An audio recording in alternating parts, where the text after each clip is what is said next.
trattativa tra Regione e Governo sull'autonomia del Veneto, incontro positivo, dice il governatore Zaia. Il tempo è contro di noi, l'obiettivo è una prima intesa a gennaio, ma resta il nodo sul tema fiscale. Il giallo di Cornuda, continuano le ricerche di Sofia, ma il mistero è sempre più fitto con l'ombra di una terza persona nella vicenda. Lunedì l'autopsia sul corpo del compagno della donna.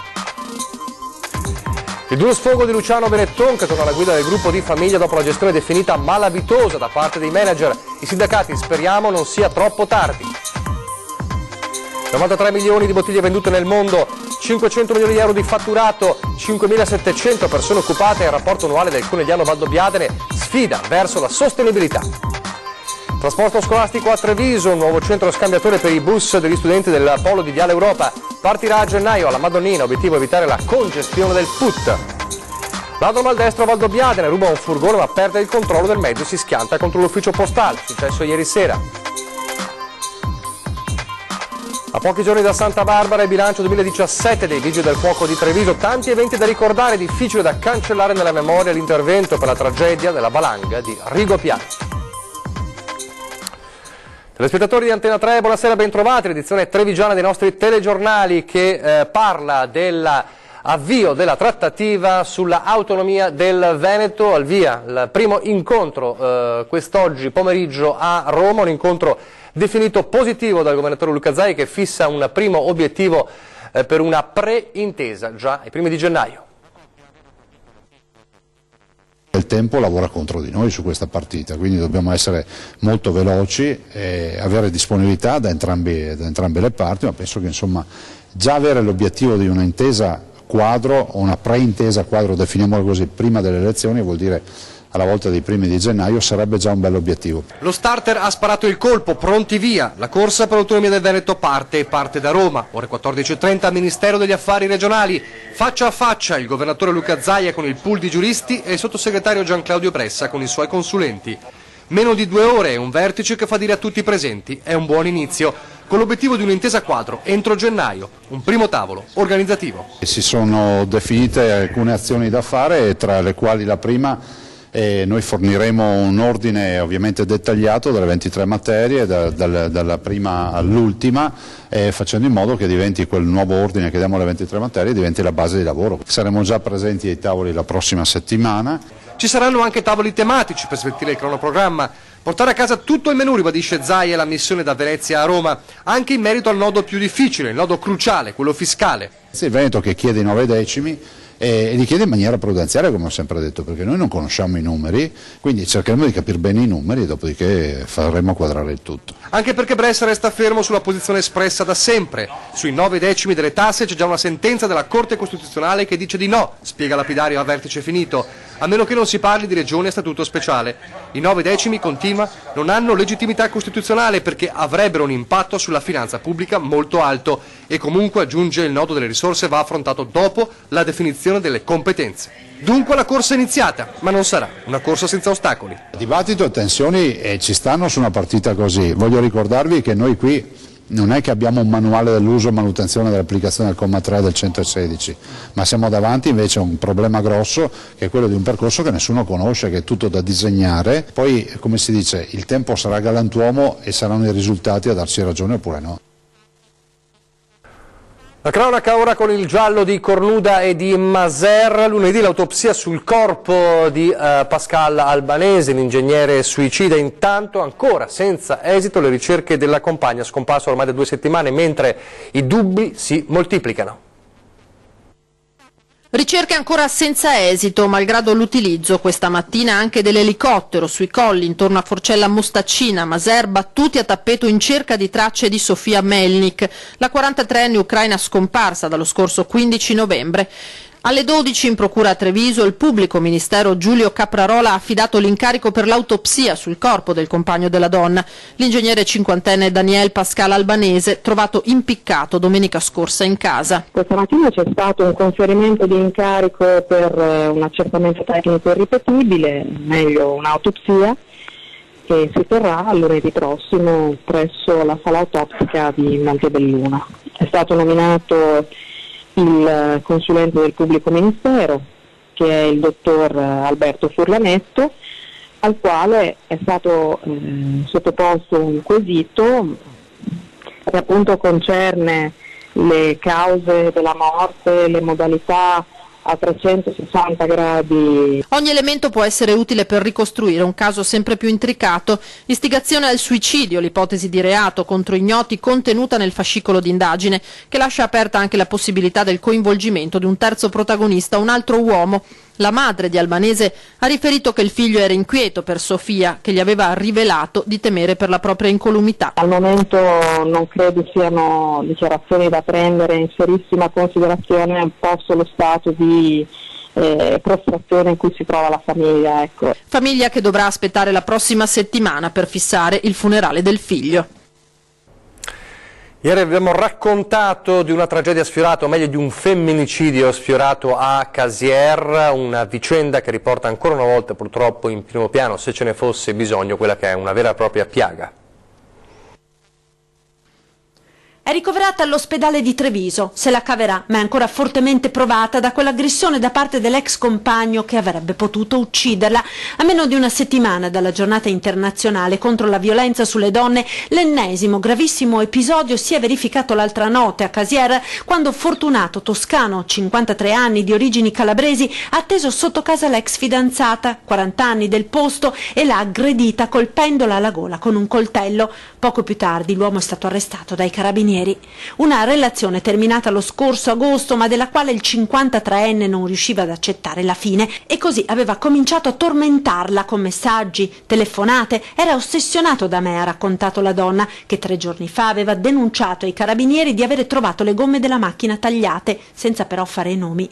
Un copione che purtroppo si ripete, dicono dal centro antiviolenza di Treviso, al quale dall'inizio dell'anno si sono rivolte per chiedere aiuto oltre 140 donne. Noi lo vediamo quotidianamente che arrivare a fare la denuncia e arrivare a rivolgersi a un centro antiviolenza è un passo molto importante. Essenzialmente le donne che subiscono violenza hanno la paura e la vergogna dell'essere state oggetto di maltrattamenti così gravi e di esserne in qualche modo anche la causa. Di qui l'appello alle donne a non avere paura di chiedere aiuto. Esiste una rete di strutture ed operatori qualificati che possono seguirle, aiutarle, accompagnarle a denunciare ed impedire che la situazione degeneri nei tanti drammatici episodi che purtroppo continuano a ripetersi.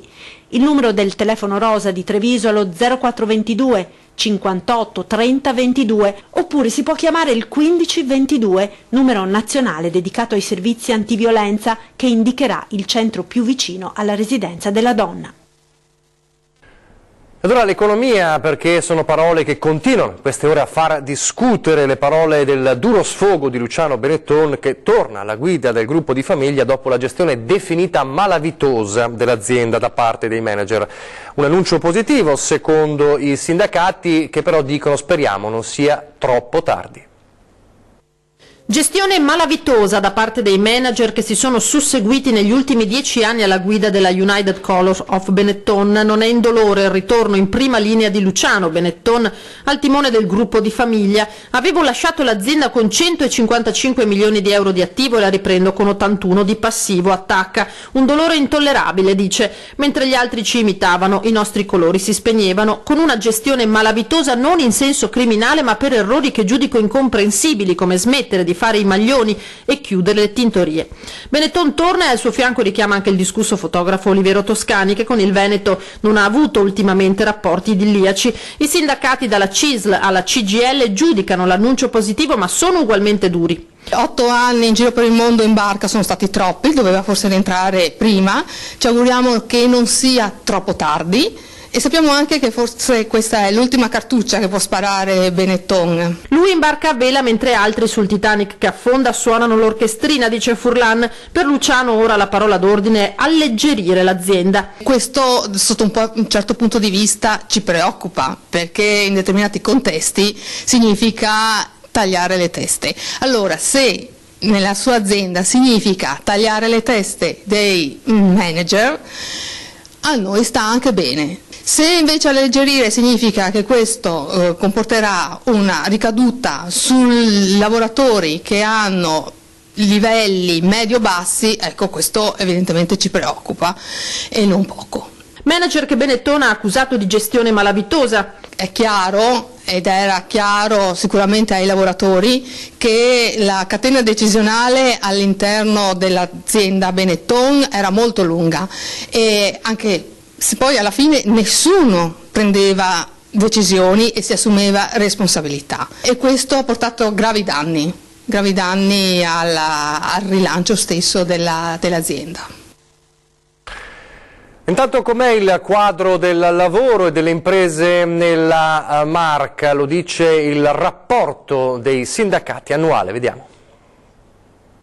Sono in aumento le assunzioni nella Marca. Negli ultimi 12 mesi l'incremento è del 21,4%, più di 136.000 assunzioni, ma allo stesso tempo in crescita ci sono anche le cessazioni, in aumento del 23,6%. Il mercato del lavoro si sta muovendo sia in entrata che in uscita, in controtendenza rispetto agli anni passati, ma dietro ai numeri positivi la CGIL di Treviso lancia l'allarme. Dietro a questi numeri noi abbiamo cercato di mettere in evidenza quanto purtroppo i rapporti di lavoro rimangano fragili e la qualità del lavoro ne risenta.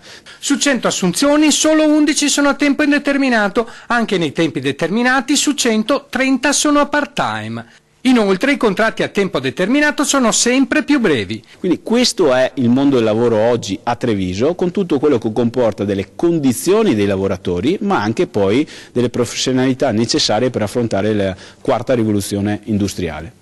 Appunto parliamo di professionalità che ne risente anche con questa tipologia di contratto. Come si fa a costruire la giusta professionalità? E parlo dal punto di vista dell'impresa per una volta, nel momento in cui impiego una persona un mese, poi la lascio a casa 15 giorni, la riempiego 2 settimane e via dicendo. È chiaro che siamo a un mordi e fuggi che non fa bene a nessuno, non fa bene al lavoratore perché non si costruisce comunque una competenza pratica, ma allo stesso tempo non fa nemmeno bene all'impresa. Cosa vuol dire? Io credo che gli imprenditori debbano comprendere che bisogna ritornare a investire nel lavoro, nel capitale umano, e questo vuol dire anche dando prospettive, salari, condizioni di lavoro che permetta di valorizzare le competenze che ci sono in particolare nei giovani. Basta in qualche modo valorizzarle. Da un report a un altro, ed è quello di la prima azienda del territorio trevigiano, di fatto è il report del Consorzio Tutela del Conegliano Valdobbiadene, parliamo del tesoro del Prosecco. 93 milioni di bottiglie vendute nel mondo, più di 500 milioni di euro di fatturato, oltre 5.700 persone occupate.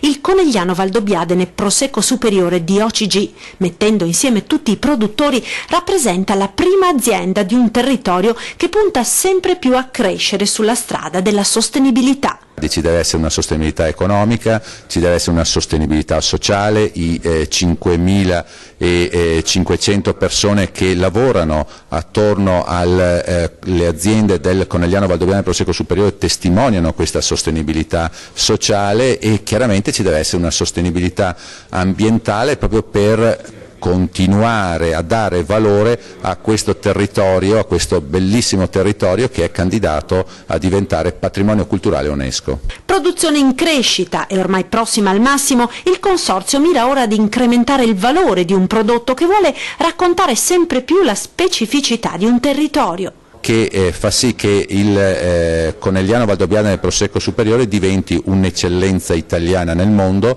e che i consumatori, quando conoscono e conosceranno quest'area, chiaramente saranno disposti a riconoscere sempre più un valore aggiunto. Ed un prodotto che sta incontrando sempre più le richieste dei consumatori, sia sul mercato italiano che su quello internazionale. L'Italia continua a essere il mercato più importante, con praticamente il 58-59% delle vendite. Però nell'ultimo anno abbiamo visto aumentate le vendite all'estero in misura maggiore, quindi questo è un dato importante. L'associazione Soci Banca Popolare del Veneto ha presentato oggi un esposto alla Procura di Treviso chiedendo che la magistratura faccia chiarezza sulla gestione di Veneto Banca dopo l'uscita del direttore generale Vincenzo Consoli e su cosa abbia fatto la Banca d'Italia per prevenire il proseguimento di condotte esattamente uguali a quelle precedenti, con la concessione di generosi finanziamenti a soggetti in crisi e pare senza le dovute adeguate garanzie a copertura. Pare evidente, concludono i promotori di questo esposto, che la responsabilità del disastro abbracci anche tutti i consigli di amministrazione che si sono via via succeduti dopo l'allontanamento di Consoli e fino al crack definitivo. Restiamo in città adesso a Treviso con la creazione di un vero e proprio centro scambiatore per i bus degli studenti per il polo di Viale Europa. È una rivoluzione che partirà a gennaio dalla Madonnina. Trasporto scolastico, al via una nuova rivoluzione dedicata agli studenti degli istituti superiori del polo scolastico di Viale Europa, che da gennaio non saranno più costretti a raggiungere la stazione ferroviaria di Treviso per poi salire sulle navette dirette alle scuole, ma potranno direttamente prendere i bus nel nuovo hub scambiatore che verrà realizzato alla Madonnina di fronte alla sede del Dipartimento Prevenzione dell'ULSS. Si parla di circa 4.000 studenti, di 30 linee interessate e una condotta molto virtuosa per tre aspetti: il primo per la sicurezza dei ragazzi, il secondo perché decongestiona il traffico nel put interno tra le 7:15 e le 8:30, che è proprio assolutamente l'ora di punta, e poi perché permette anche un minor consumo una minore emissione di polveri sottili. Viabilità, ambiente ma anche più sicurezza per gli studenti costretti ogni mattina in centinaia ad ammassarsi davanti alla stazione ferroviaria in un'area di ridotte dimensioni. Per i ragazzi poi c'è anche il vantaggio della riduzione dei tempi di trasporto casa-scuola fino a 20 minuti, visto che i bus non entreranno più in città percorrendo il put, ma andranno direttamente al polo scolastico utilizzando una corsia preferenziale che verrà realizzata in via 24 maggio. La proposta del nuovo hub, avanzata da MOM su sollecitazione dell'amministrazione comunale, verrà attuata subito dopo le vacanze natalizie e ricalca l'operazione già effettuata con il polo scambiatore per le scuole di Lancenigo. In futuro è prevista la realizzazione di altri 2 centri di interscambio per i bus al mercato ortofrutticolo ed in viale 24 maggio. Torniamo alla cronaca, un ladro decisamente maldestro a Valdobbiadene. Prima ruba un furgone Ford Transit, poi perde il controllo del mezzo e si schianta contro l'ufficio postale. Colpo maldestro per un 34enne polacco denunciato dai carabinieri a Valdobbiadene. Il furto con incidente, come vediamo nelle immagini tratte dal sito QDP News, è avvenuto ieri sera e fortunatamente nessuno passava in quel tratto di strada in quel momento. Non è escluso che lo straniero si fosse messo al volante in stato di alterazione alcolica. Nell'impatto l'uomo non ha riportato ferite gravi. È stato soccorso dai sanitari del SUEM 118 sul posto dopo le segnalazioni dei testimoni che avevano assistito al sinistro. Sul luogo anche i carabinieri, che hanno poi accertato con sorpresa come l'autista del mezzo avesse appena compiuto il furto prima di finire la sua corsa contro l'ufficio postale. Oltre 30.000 euro di bottino, invece il valore della merce razziata dal cassone di un camion in sosta in un'area di servizio di Pederobba. Il furto è avvenuto ieri mattina. A denunciarlo ai carabinieri di Montebelluna lo stesso camionista, un autista greco, alla guida di un tir che trasportava profumi di marca Bulgari. Durante la sosta i ignoti sono riusciti ad aprire il cassone portando via quasi 4.000 confezioni di profumo e dileguandosi nel nulla. Adesso una brevissima pausa pubblicitaria.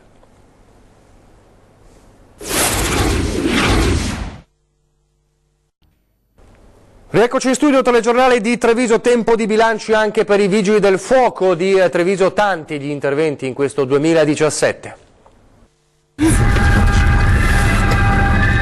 Dall'incendio devastante del Parco Stella di Oderzo il 25 febbraio al rogo della Gamberlotto Botti di Conegliano il 5 aprile, senza dimenticare l'incendio alla Vidori Servizi Ambientali il 22 agosto. Un anno impegnativo quello che sta per finire, che ha visto i pompieri trevigiani impegnati in 5.815 interventi, incendi, incidenti, con un aumento però rispetto al 2016 agli interventi legati al maltempo, soprattutto in provincia.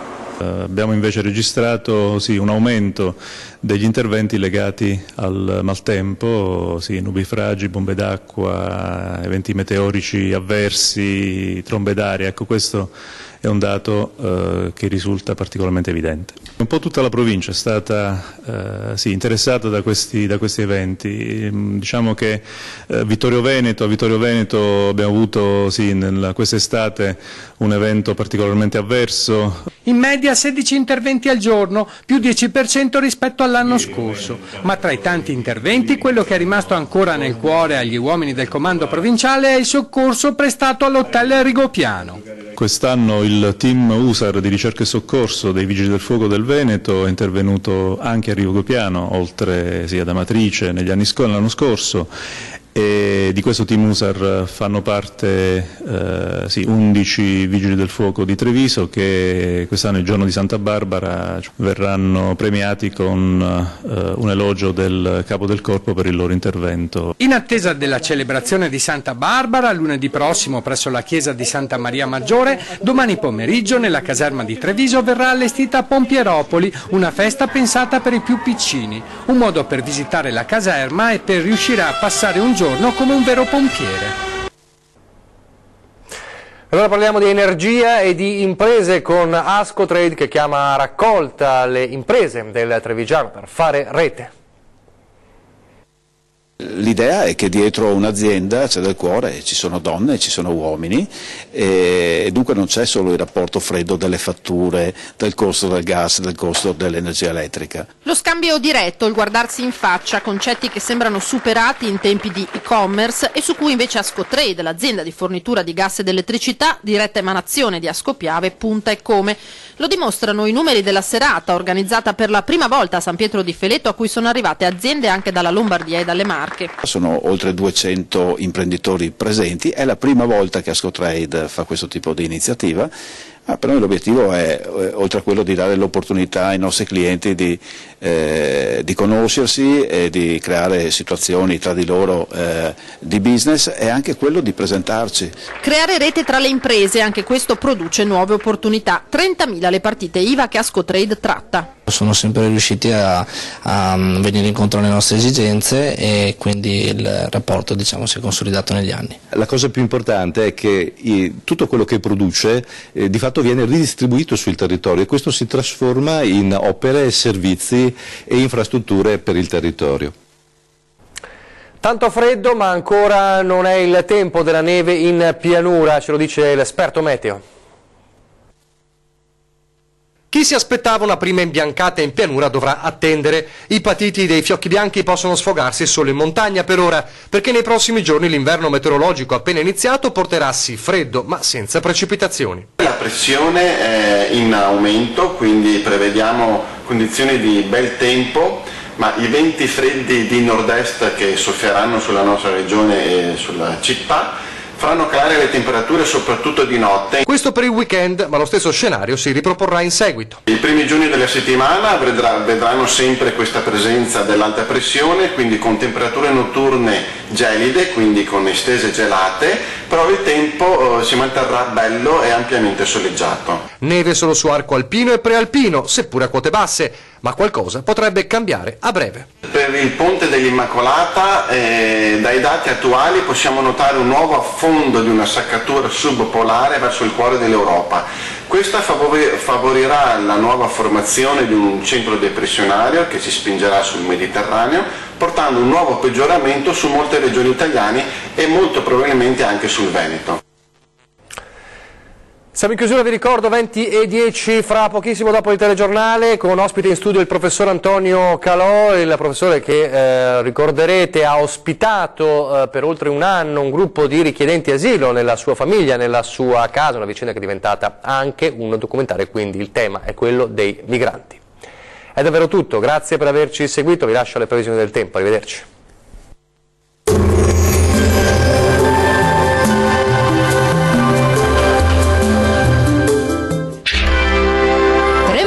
Attrezzature e materiale per saldatura professionale a Montebelluna. Sarà un bel sabato di sole sulle nostre regioni, vediamo il dettaglio. Sul Veneto la pressione è in aumento sulla nostra regione, una maggiore nuvolosità interesserà il Veronese, altrove il cielo si presenterà poco o parzialmente nuvoloso. Temperature massime comprese tra 4 e 8 gradi, valori minimi tra -2 e 2 gradi circa. Spostiamoci ora a vedere la situazione del Friuli Venezia Giulia. Bellissima giornata di sole anche qui con cielo sereno o al massimo poco nuvoloso su tutto il territorio regionale. Temperature massime attese intorno ai 7 gradi, valori notturni tra -1 e 0 gradi. Concludiamo con uno sguardo al Trentino Alto Adige. Pressione in aumento, il sole splenderà in un cielo poco o parzialmente nuvoloso. Temperature fredde, le massime saranno infatti comprese tra 4 e 5 gradi, minime tra -3 e 0 gradi. Il mare sarà molto mosso, localmente mosso nel Golfo di Trieste, i venti forti dal nord-est. Dal meteo è tutto, arrivederci!